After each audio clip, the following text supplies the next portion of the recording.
Hello, my dear students. Good morning and Jai Shri Krishna to all of you. So, today we are going to discuss the new stat function, and that is internal energy. In our previous lecture, we discussed about the thermodynamically reversible reaction and zeroth law of thermodynamics. But today we are going to discuss the next another stat function, and that is internal energy. So today we'll see the internal energy, and then after first law of thermodynamics. What is internal energy? Internal energy क्या है बच्चों? आज हम internal energy के बारे में पढ़ेंगे। First law of thermodynamics भी देखना है, उसके बाद हम एंथैल्पीज को पढ़ेंगे, वर्क फंक्शन देखेंगे।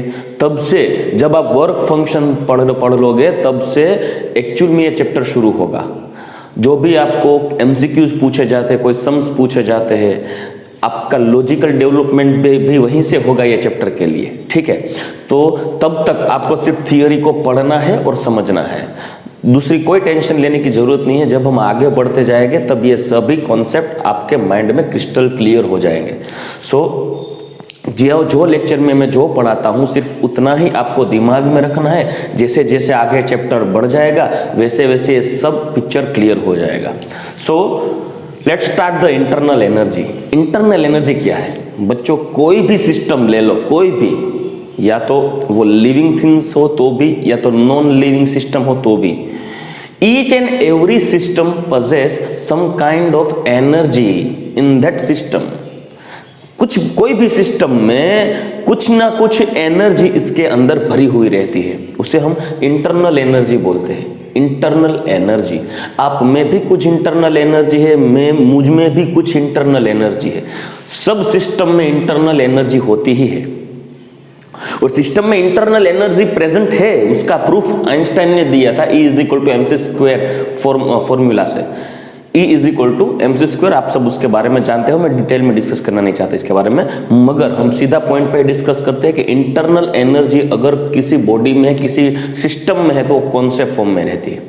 मुझ में इंटरनल एनर्जी है, आप में भी इंटरनल एनर्जी है। Some kind of energy which is present in system in form of kinetic energy and potential energy. Listen carefully, some kind of energy which is present in system in form of kinetic energy and potential energy। सभी system में potential energy भी होती है, kinetic energy भी होती है, और ये दोनों एनर्जी को मिला के जितनी एनर्जी सिस्टम में प्रेजेंट है उसे बोलते हैं internal energy. It means some quantity of energy which is present in a system which is depend upon mass of the system and configuration or structure of the system। कोई भी system के structures के base पे और उसके मास के base पे उसमें कुछ ना कुछ एनर्जी भरी हुई रहती है, जिसे हम बोलते हैं potential energy and kinetic energy. इन दोनों का समेशन करके टोटल जितनी एनर्जी एग्जिस्टेंस करती है बॉडी में या तो सिस्टम में उसे बोलते हैं ई total. Every substance possess a fixed quantity of energy which depend upon the chemical nature, बराबर, and its state of existence। कौन से स्टेट में उसका कॉन्स्टिट्यूशन कैसा है, उसके बेस पे कुछ ना कुछ एनर्जी सिस्टम में भरी हुई रहती है, जिसे बोलते हैं इंटरनल एनर्जी। जैसे कि मैं आपको एक सिंपल एग्जांपल देता हूँ। आप चल के जा रहे हैं, आपको बोला जाए कि चलो आप दौड़िए, तो आप शायद दौड़ोगे भी नहीं, और दौड़ोगे तो कुछ स्पीड कम होगी, मगर आपके पीछे कुत्ता आ जाता है आपको काटने के लिए, तब जो आपकी स्पीड होगी वो बिलीवेबल नहीं होगी। जब आप दौड़ के बच के घर पे पहुंचोगे तब आप सोचोगे कि मैं इतना फास्ट भी दौड़ सकता हूं क्या, ठीक है, क्योंकि आपके अंदर इतनी एनर्जी तो भरी हुई है, वो प्रॉपर टाइम पे ही बाहर निकलती है, ठीक है। कुछ सपोज आप शाम को थके हारे घर पे बैठे हो, अगर आपको बोला जाए कि चलो आज भैया उठ के दो रनिंग लेके आओ, दो 1-8 किलोमीटर घूम के आओ, चल के आओ, तो आप बोलोगे नहीं आज तो उठने के भी मन नहीं है, आज मैं सोऊंगा यहाँ पे, ठीक है। अभी कुछ ऐसा हो जाए घर में, कुछ ऐसी इमरजेंसी क्रिएट हो जाए, तो मेडिकल इमरजेंसी क्रिएट हो जाए, तो आपको कहाँ से कितनी एनर्जी मिल जाती है क्या पता।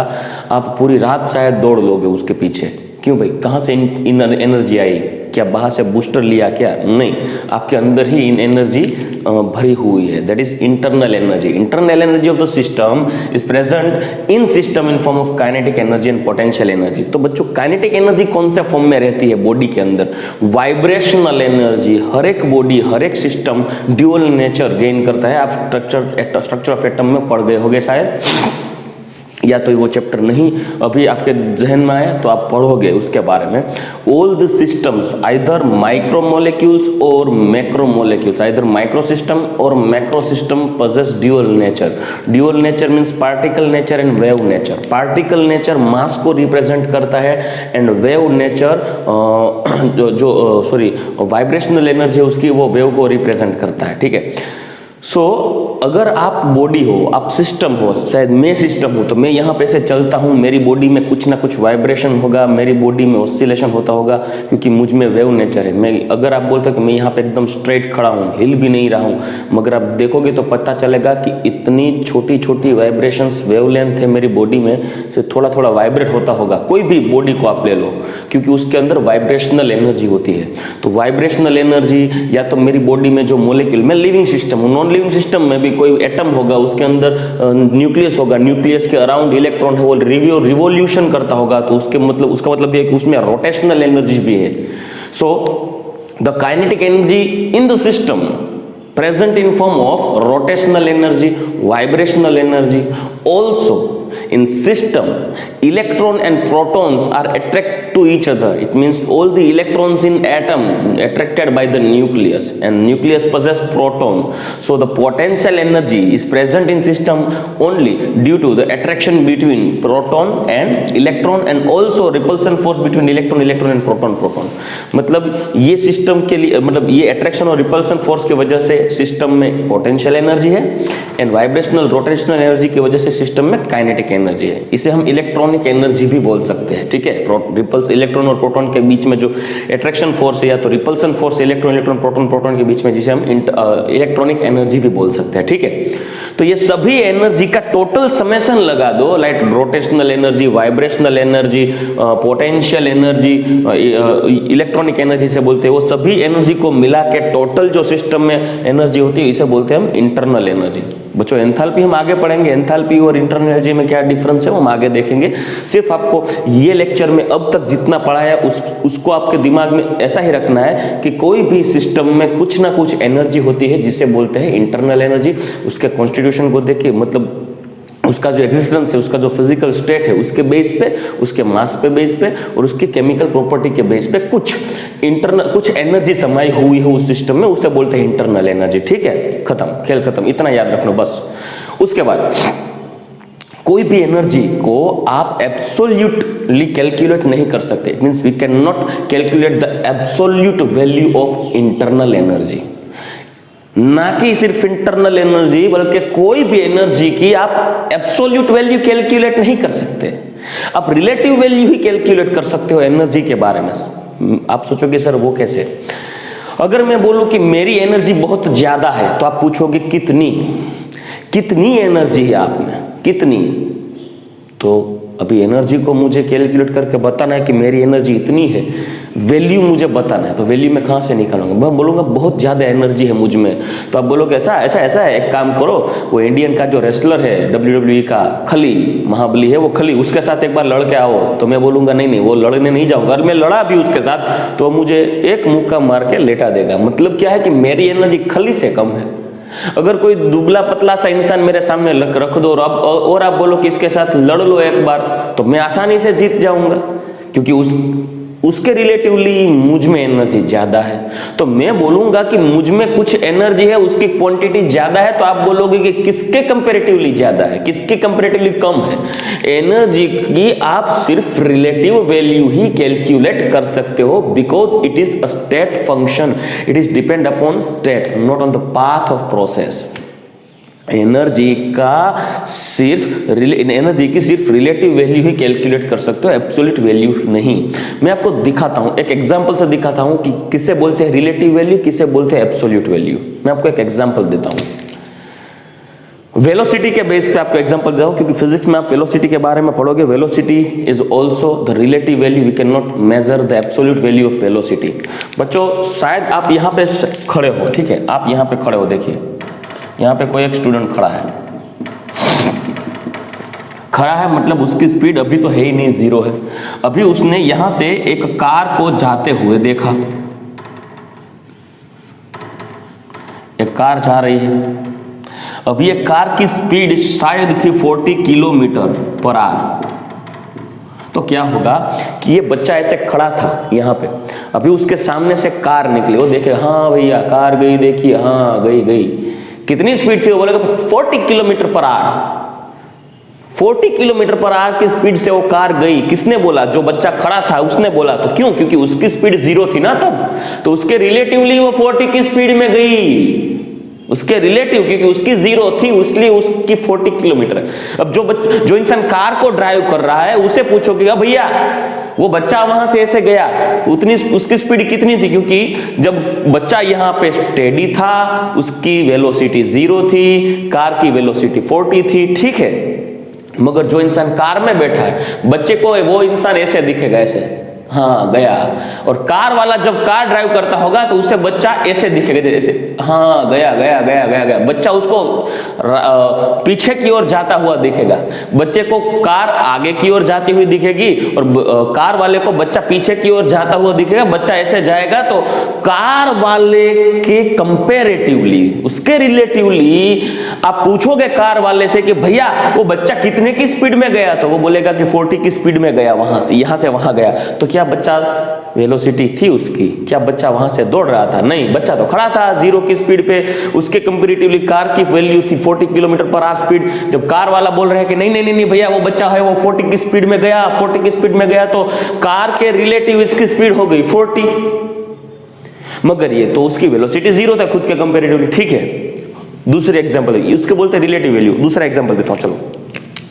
एक यहां से दूसरी कार भी जा रही है, ठीक से देखिएगा बच्चों, ये दूसरी कार जा रही है, इसकी स्पीड थी 80 किलोमीटर पर आवर।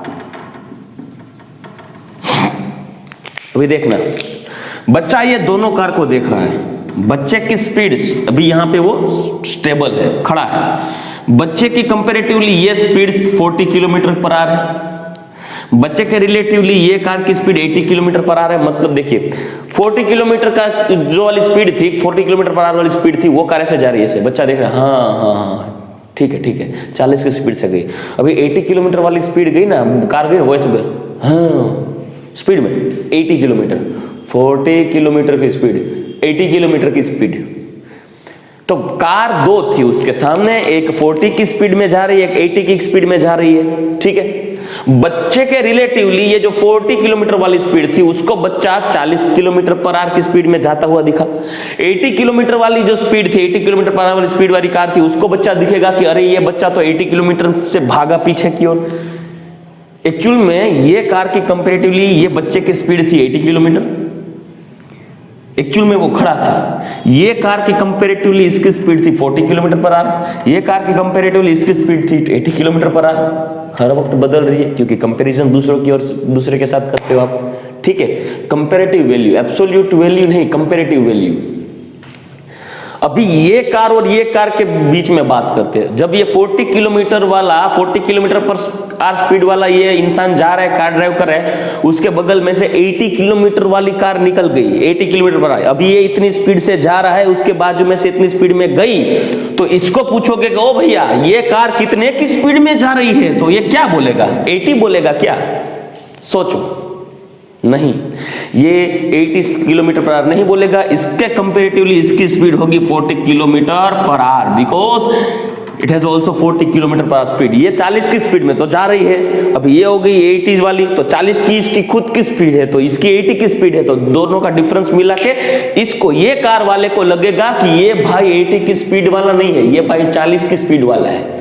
ये वाला 40 स्पीड वाला लगेगा क्योंकि उसकी खुद की स्पीड 40 है, तो इसकी 80 हो गई, तो उसकी खुद की 40 है, तो 40 निकाल दो, बाकी एक्स्ट्रा कौन सी बची 40। तो इसके कंपैरेटिवली ये एक्स्ट्रा 40 किलोमीटर पर आवर की स्पीड से जा रहा है। तो अगर आप इससे पूछते हो कि इसकी स्पीड कितनी है, तो बोलेगा 40 किलोमीटर पर आवर। इससे पूछोगे कि इसकी स्पीड कितनी है, तो बोला 80 किलोमीटर पर आवर। ठीक है, क्योंकि ये रिलेटिव वैल्यू है, एब्सोल्यूट वैल्यू नहीं है। रिलेटिव, किसके कंपैरेटिवली आपको बात करना होगा बच्चों, किसी के कंपैरेटिवली जो बात करते हो उसे बोलते हैं कंपैरेटिव वैल्यू। एनर्जी में भी कुछ ऐसा ही है। इंटरनल एनर्जी, जितने भी स्टेट फंक्शन है बच्चों, इसमें से जो इंटरनल एनर्जी, स्टेट फंक्शन में जो जितनी भी एनर्जी आती है, लाइक इंटरनल एनर्जी, या तो आप आगे देखोगे एंथैल्पी, उसके आगे देखोगे फ्री एनर्जी, जितनी भी एनर्जी की बात होती है वो सभी की सभी एनर्जी की कभी भी एब्सोल्यूट वैल्यू कैलकुलेट नहीं कर पाएंगे हम। Absolute values of any energy can not be calculated because it is a state function, but relative value can be calculated with comparison of another system। another system के साथ आप relative value calculate कर सकते हो। so on the basis of this phenomena, अगर आपको relative value के base पे calculate करना है, और मैं आपको एक बताता हूँ कि शायद मेरे पास कोई एक सिस्टम है जिसका सिस्टम का स्टेट ए है, अभी वो रिएक्ट करके बी बन गया, ठीक है। ये इनिशियल पॉइंट था, ये फाइनल पॉइंट है। इसकी इनिशियल इंटरनल एनर्जी थी U1 और E1, आप E1 भी बोल सकते हो। इसकी फाइनल E2 एनर्जी थी, internal energy. And internal energy state function, हमने पहले ही बता दिया कि कोई भी एनर्जी है वो स्टेट फंक्शन है, which is depend upon the state of system, initial and final state of system, not on the path of process. Ready? So total energy change delta U कितना होगा? टोटल एनर्जी चेंज, इनिशियली उसकी internal energy थी U1। देखिए, मैं ये system हूं, मैं यहाँ पे खड़ा हूं, अभी मुझे आप दौड़ा रहे हो कुछ भी करके, या आप मुझ पे हीट अप्लाई करते हो, या तो धक्का बाहर से एक्स्ट्रा फोर्स लगाते हो, या उसके मतलब आप मुझ पे वर्क कर रहे हो कुछ फोर्स लगा के, तो मैं यहाँ से दौड़ के यहाँ पहुंच गया, ठीक है। तो ये मेरी दूसरी स्टेट थी। यहाँ पे था इनिशियल स्टेट, यहाँ पे था फाइनल स्टेट।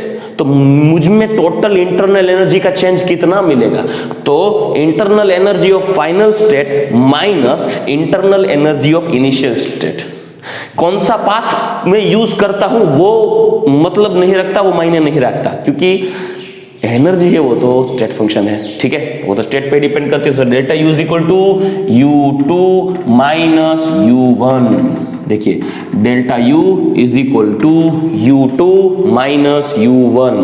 कोई भी सिस्टम की प्रोसेस के दौरान इंटरनल एनर्जी में कितना चेंज मिलता है वो U2 minus U1। Final internal energy, final state, internal energy of final state minus internal energy of initial state, that is the change in internal energy.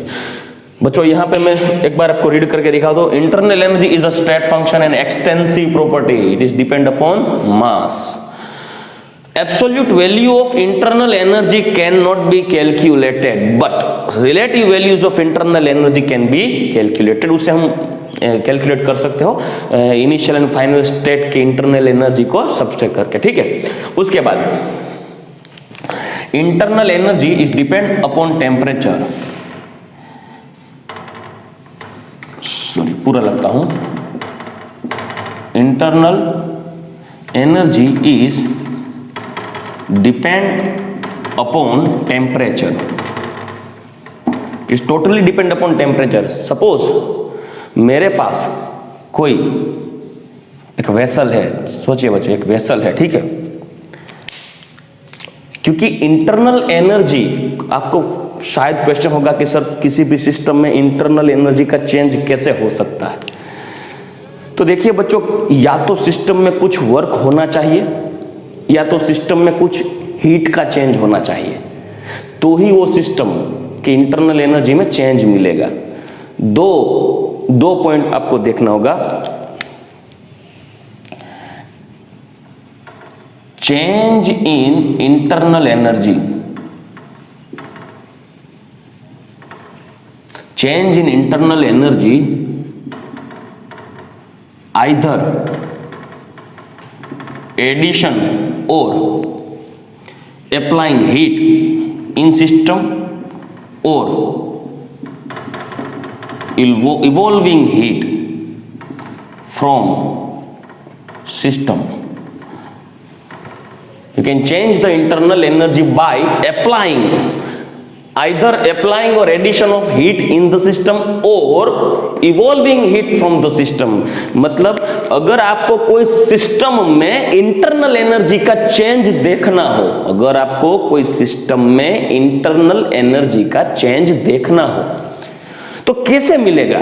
तो आप बोलोगे कि सर या तो आपको वो सिस्टम में हीट ऐड करनी होगी या तो वो सिस्टम में से हीट निकालनी होगी, कुछ तो हीट का चेंज करना होगा तो ही सिस्टम की इंटरनल एनर्जी चेंज मिलेगी। देखिए बच्चों, सिंपल सी बात है, मुझ में कुछ एनर्जी है, ठीक है, अभी मेरी इंटरनल एनर्जी को चेंज करना है तो एक काम कीजिए, मुझ में हीट अप्लाई कर दो। अगर मुझ में हीट अप्लाई करते हो तो शायद मेरी हीट का लेवल बढ़ेगा, मेरा टेम्परेचर भी बढ़ जाएगा क्योंकि हीट अप्लाई कर रहे हो।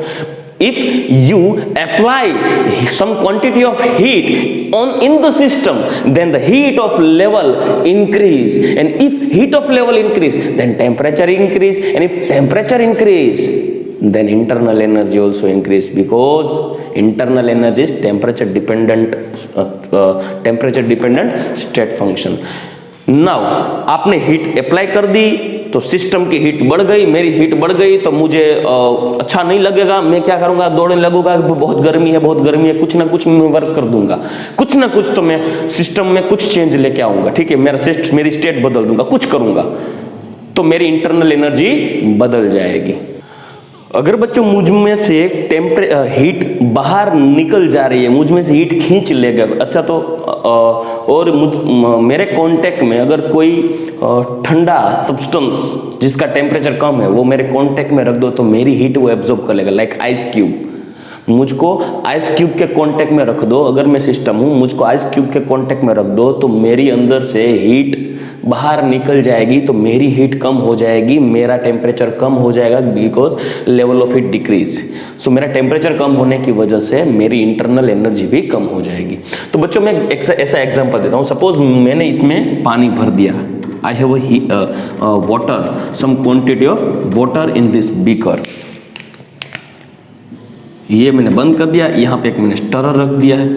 अभी मैं क्या करूंगा, ये वाटर को मैं प्रॉपरली स्टर करता हूँ, ठीक है, अभी मैं घुमाता हूँ, घुमाने की वजह से क्या होगा, वाटर यहाँ पे फ्रिक्शन होगा, वाटर मॉलिक्यूल्स के बीच में फ्रिक्शन होगा, फ्रिक्शन होने की वजह से कुछ वर्क होगा, वर्क होने की वजह से यहाँ पे हीट डेवलप होगी। अभी ये जो वेसल है उसकी जो वॉल है वो होगी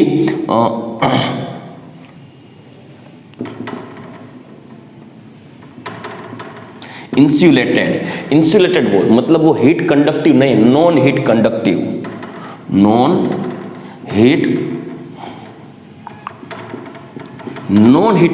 मतलब हीट को कंडक्ट नहीं करती।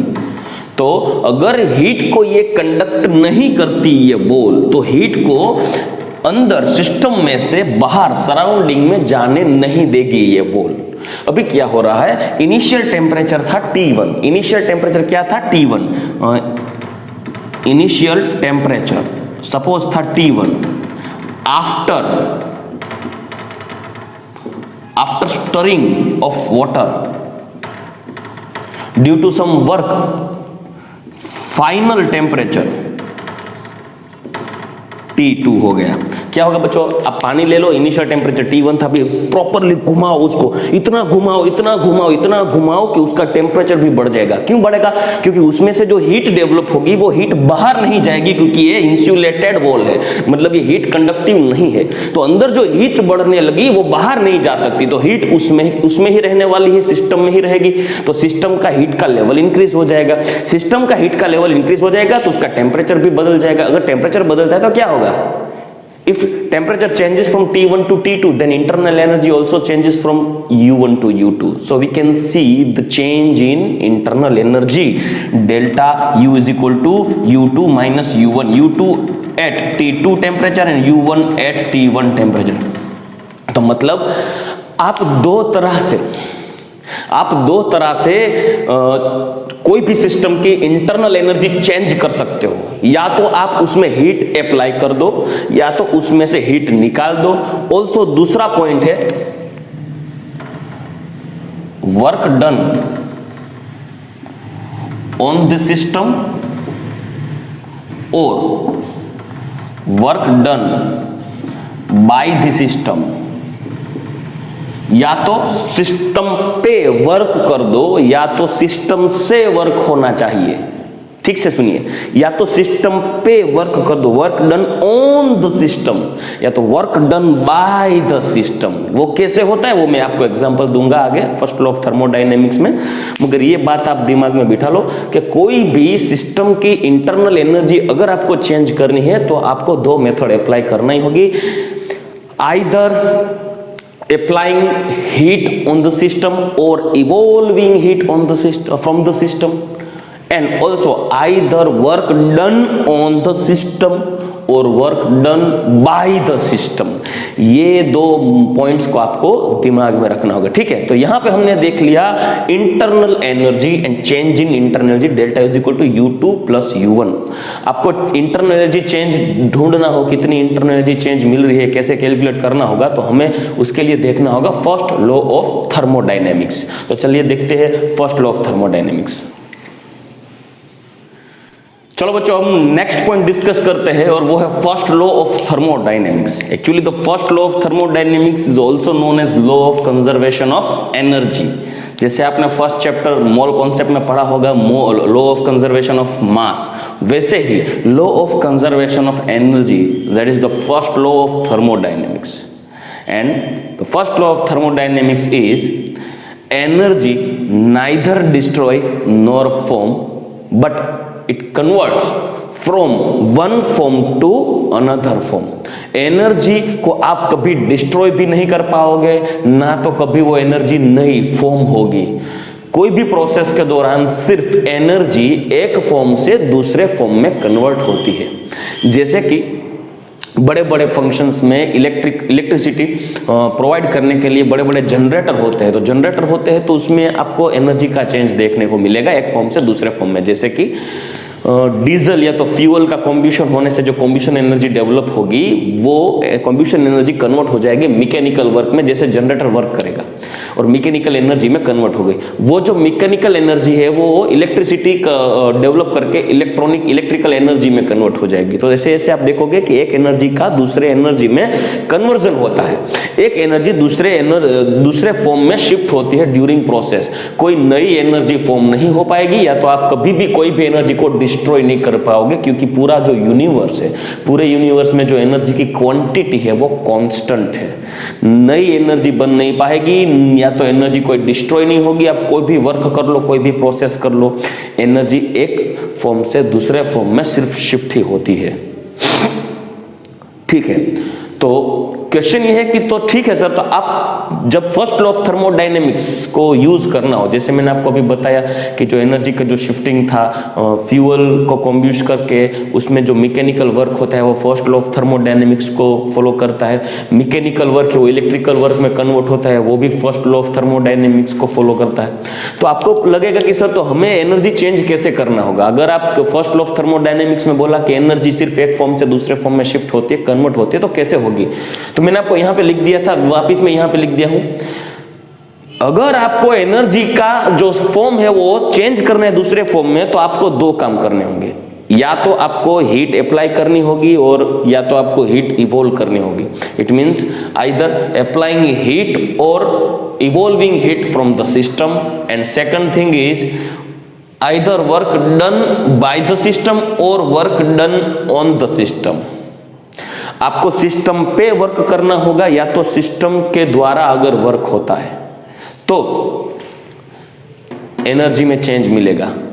Heat and work is one type of path function. मैंने आपको पहले ही बताया था heat and work, path function, state function जब पढ़ा था तभी मैंने आपको बताया था heat and work indicates the one type of process. Heat and work indicates process and both of this our path function. The quantity of heat and work is depend upon the path of process, but energy is state function. Example से समझाता हूं वापस एक बार आपको, ताकि आप समझ पाओ।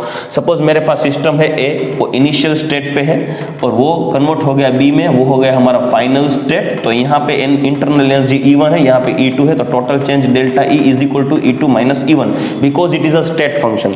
अभी यहाँ पे ये A से B डायरेक्टली शिफ्ट होता है तब Q1 यूज होता है। सपोज ये बाइक है, बाइक A से B तक जाती है, तो पेट्रोल जो यूज होगा वो पेट्रोल यूज होने की वजह से हीट प्रोड्यूस होगी वो Q1, और पेट्रोल की वजह से जो बाइक का व्हील जो वर्क करेगा वो होगा W1।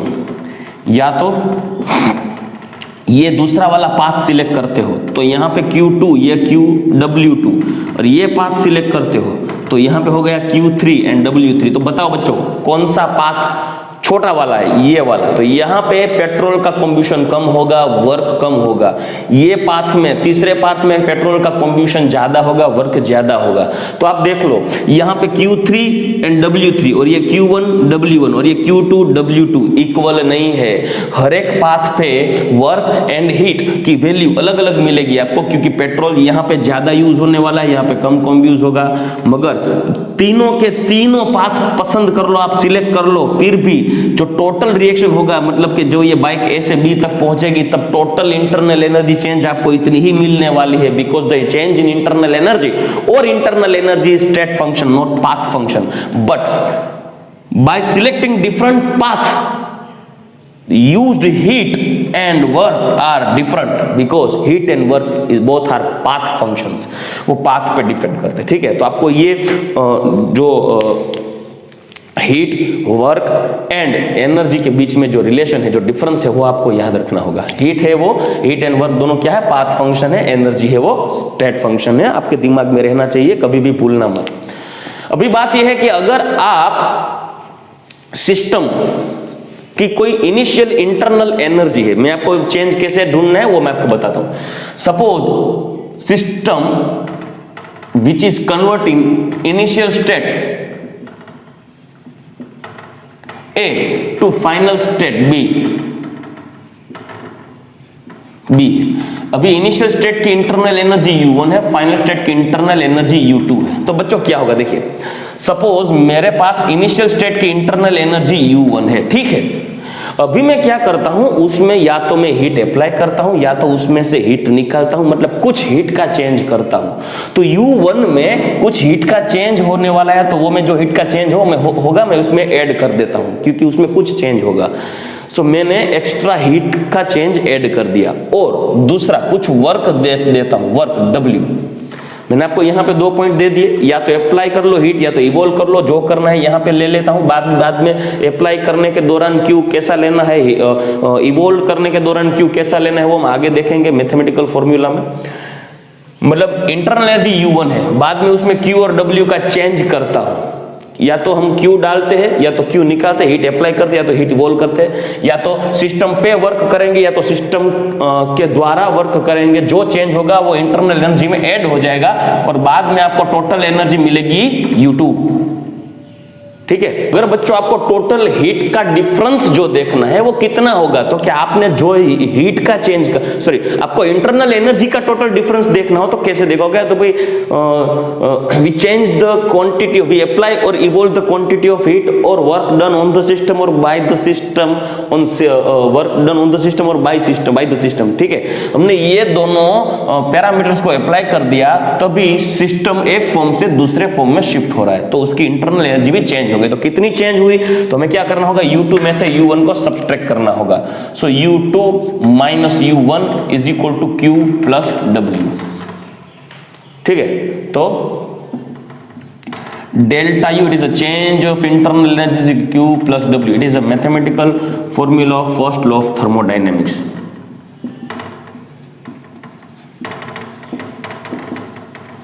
थर्मोडायनेमिक्स, ये फॉर्मूला आपको याद रखना होगा, इसके बेस पे आपको बहुत सारे क्वेश्चंस भी आ सकते हैं।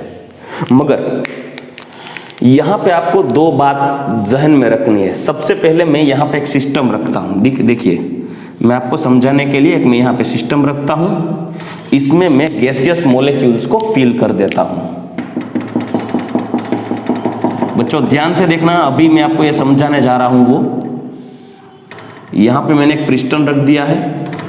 ठीक है, ये पिस्टन है। अभी इसकी इनिशियल एनर्जी ठीक से देखिए, इनिशियल इंटरनल एनर्जी E1 है। अभी हम क्या करते हैं, सपोज इसमें हीट अप्लाई करते हैं, इसमें हीट अप्लाई करते हैं। अगर आप हीट अप्लाई करते हो, अगर आप हीट अप्लाई करते हो, if we apply some quantity of heat, then we have to use the positive value of that applying heat. Applied heat, जितना भी हीट आपने ऐड किया है उसकी पॉजिटिव वैल्यू ऐड करनी होगी, ठीक है। तो यहां पे लिखना होगा if apply heat in system then use value of heat Q is equal to positive. Heat की वैल्यू आपको पॉजिटिव लेनी होगी, ठीक है।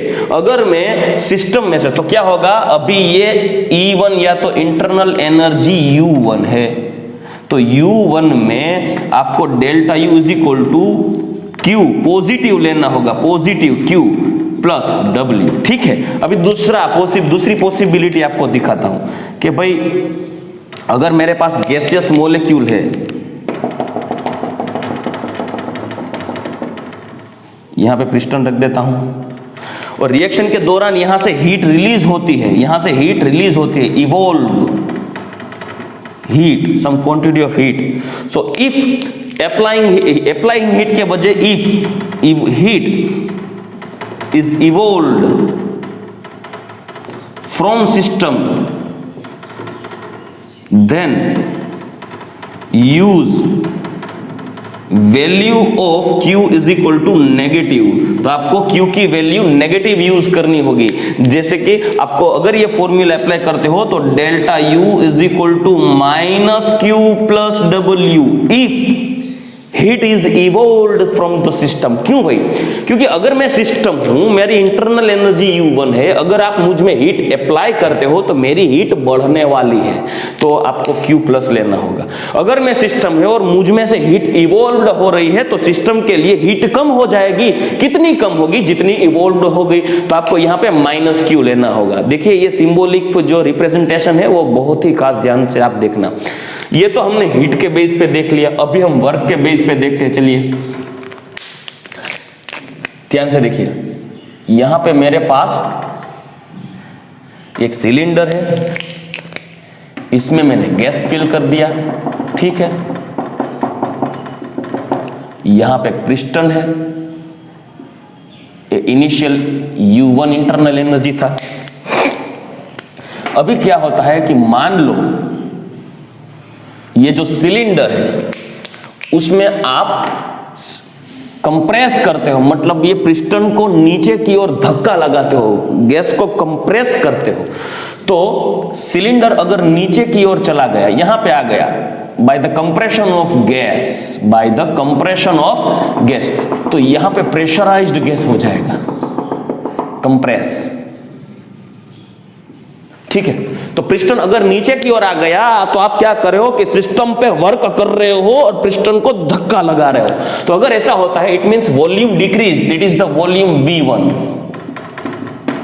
And it is the volume V2, ठीक है। So if V2 is less than V1, so it means volume decrease during process, volume of gas decrease during process, then work done on the system। कितना work होगा बच्चों? System पे आपने work किया, क्योंकि आपने सिस्टम को प्रेशराइज करके सिस्टम का वॉल्यूम कम कर दिया।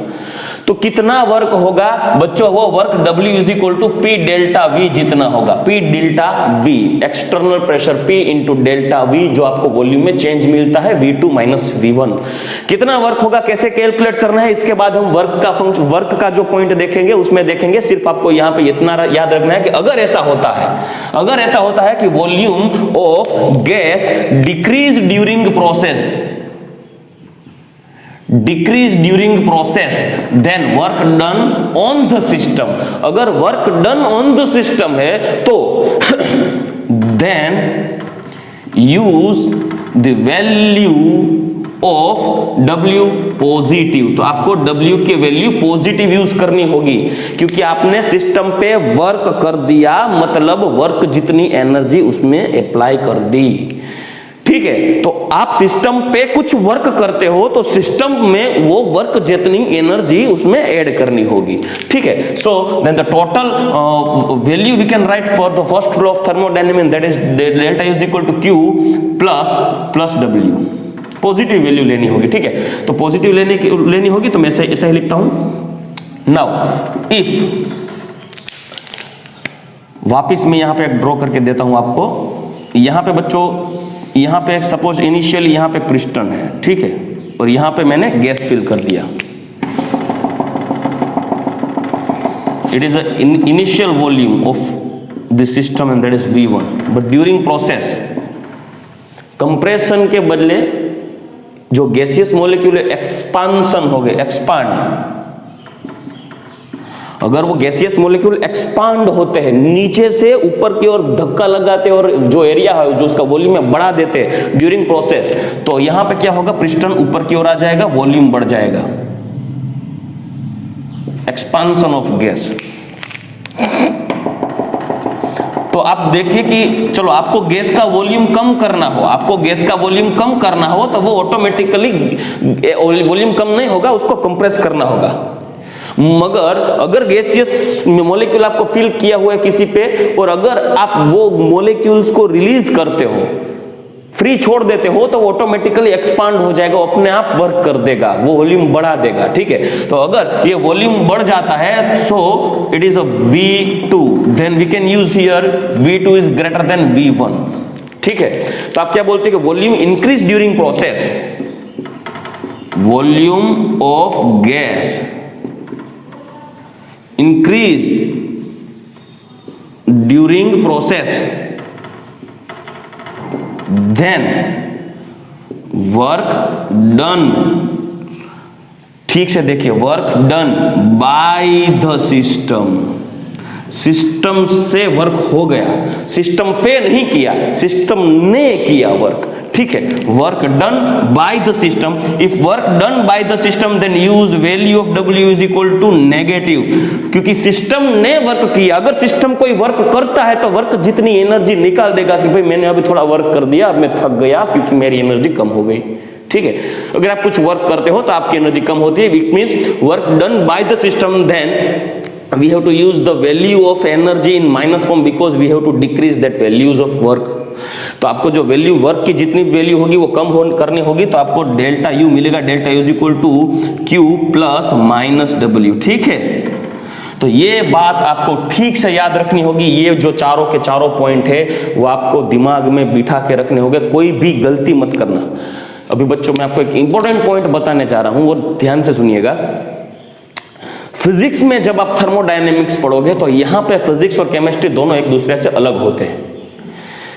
जैसे कि Q तो ठीक है, चलो Q तो फिजिक्स और केमिस्ट्री में दोनों में अगर आप हीट अप्लाई करते हो तो फर्स्ट लॉ ऑफ थर्मोडायनेमिक्स के लिए Q की वैल्यू प्लस लेनी होगी।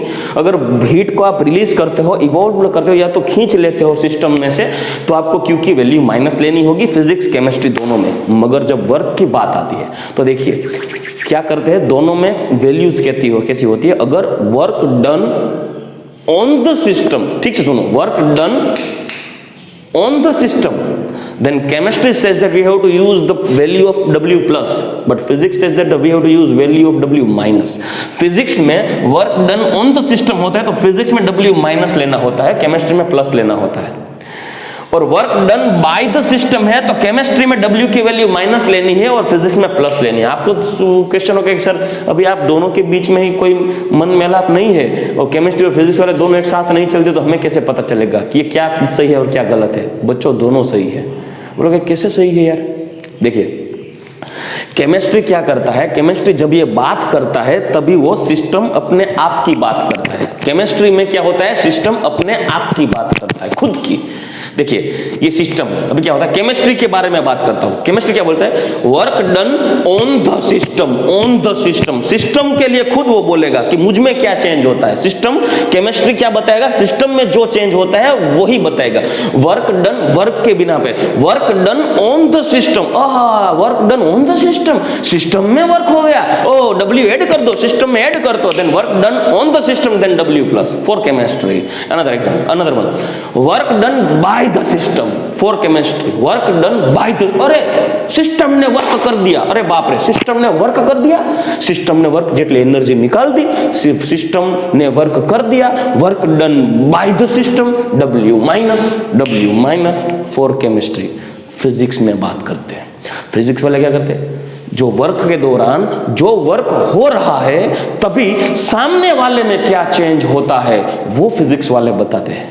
केमिस्ट्री वाला खुद सिस्टम में जो चेंज होता है वो बताता है। केमिस्ट्री में, फिजिक्स में क्या होता है कि जो वर्क के दौरान सामने वाले सिस्टम में क्या चेंज होगा वो बताएगा। अभी फिजिक्स के बारे में बात करता हूं। देखिए, work done on the system, on the system, oh work done on the system, system पे वर्क कर दिया, सिस्टम में वर्क जितनी एनर्जी डाल दी तो सामने वाले ने इतनी एनर्जी निकाल दी क्योंकि उसने मुझ पे वर्क किया।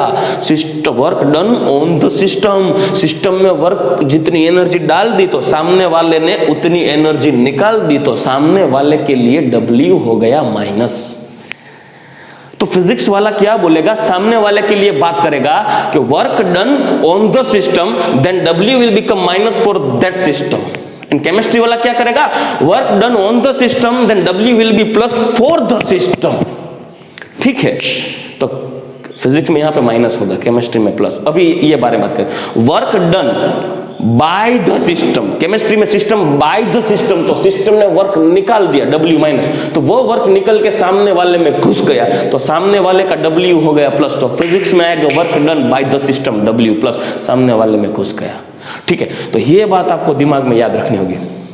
अब एक एक्स्ट्रा पॉइंट एक देता हूं कि बच्चों अगर delta U is equal to 0 हो गया, it means total energy change will become 0। अगर टोटल एनर्जी चेंज 0 होती है, इंटरनल एनर्जी चेंज 0 होती है, तभी Q और W के बीच में कौन सा रिलेशन होता है वो हमें खास देखना है। चलो बच्चों, अगर if delta U is equal to 0, then on the basis of first law of thermodynamics, delta U is equal to Q plus W. If delta U is equal to 0, if change in internal energy is 0, it means internal energy remain constant during process. Then Q is equal to minus W or minus Q is equal to W. ये हो सकता है, या तो आप Q को यहां पे ले लो या तो W को यहां पे ले लो, तो माइनस हो जाएगा। अभी ये जो पॉइंट है, ये जो निशान साइन जिसने बता दी, जिसको बताया आपने like work done on the system, तो W minus, work done by the system, sorry work done on the system then W plus, work done by the system then W minus, heat applying then Q plus, heat re evolving then Q minus. वो कैसे होता है वो देखते हैं। चलिए, अगर system के लिए delta U change in heat 0 होता है तो Q is equal to minus W हो जाएगा। उसका मतलब ये हुआ कि देखिए Q प्लस हुआ ना यहां पे, तब बोलते हैं applying heat and work done by the system. तो इसका मतलब क्या होता है कि भाई रिएक्शन के दौरान इंटरनल एनर्जी चेंज 0 हो गया, it means during whole process internal energy remain constant and the change in internal energy become 0, it means the absorbed heat और applied heat totally converting into work done by the system. जितनी भी system में आपने heat apply कर दी वो सभी की सभी हीट वर्क में कन्वर्ट हो गई, इंटरनल एनर्जी में कुछ चेंज नहीं हुआ, क्योंकि आपने जो हीट अप्लाई कर दी तो वो हीट ऐड होनी चाहिए और इंटरनल एनर्जी कुछ चेंज होना चाहिए, मगर जितनी हीट आपने अप्लाई कर दी उतनी हीट को वर्क में कन्वर्ट करके सिस्टम ने वर्क कर दिया। तो जितनी हीट यूज कर ली उतनी हीट आपने निकाल दी। क्या हुआ, जैसे कि अगर आप मंथली 10,000 रुपीज अर्न करते हो और वो 10,000 रुपीज आप कहीं पे कुछ खर्चा कर देते हो, बाद में आपको पूछा जाए कि भाई आपके घर में ये जो मनी का जो चेंज था, रुपए का जो चेंज था, वो कितना हुआ ये महीने के दौरान, आप बोलोगे कुछ नहीं बचा मेरे पास, ये महीने मेरे पास कुछ नहीं है। आप बोलोगे क्या कुछ नहीं है, 10,000 रुपए तो कमा लिए। तो आप बोलोगे यार 10,000 रुपए मैंने वहां पे खर्च कर दिए, जितना रुपया लेके आया उतना खर्च कर दिया, तो overall change in heat zero. ठीक है, over change in money zero. वैसे ही जितनी हीट आपने अप्लाई कर दी है आप पे, applying heat, quantity of heat is totally converting into work done by the system. और ये भी हो सकता है work done on the system, heat evolved,